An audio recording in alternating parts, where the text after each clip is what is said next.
साहब के कलाम में कई रंग आपने महसूस किए होंगे।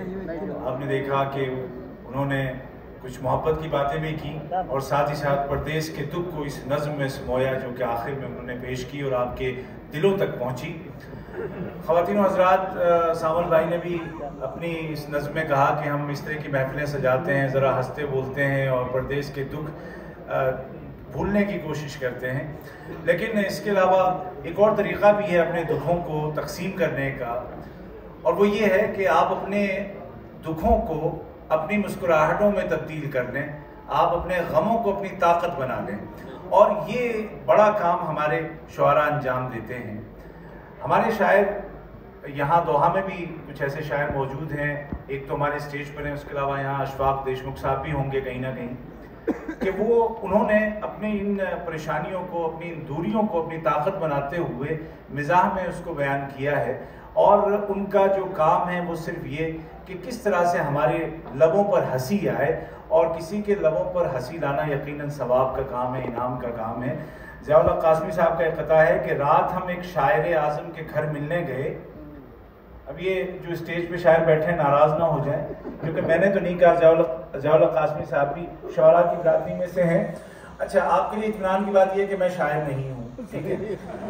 रात हम एक शायर आज़म के घर मिलने गए, बादले नखास्ता खाना उसे चुनना पड़ा, जो भी दस्तरखान पर था खा के फारिग हम हुए, फिर हमें दीवान उसका सुबह तक सुनना पड़ा।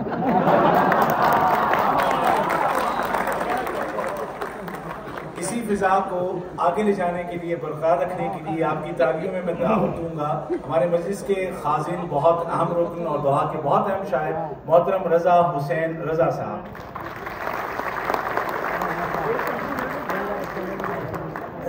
आवाज आ रही है? शुक्रिया शुक्रिया।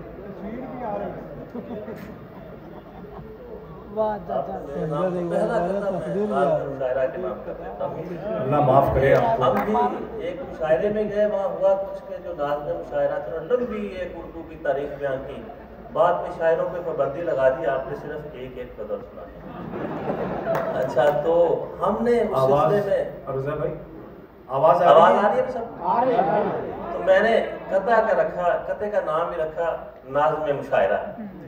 गालिब के लगते थे उस्ताद मुझको, गालिब के लगते थे उस्ताद मुझको, निजामत का जो शुक्र फरमा रहे थे। गालिब के लगते थे उस्ताद मुझको, निजामत का जो शुक्र फरमा रहे थे, निजामत का जो शुक्र फरमा रहे थे। यही होता है यार।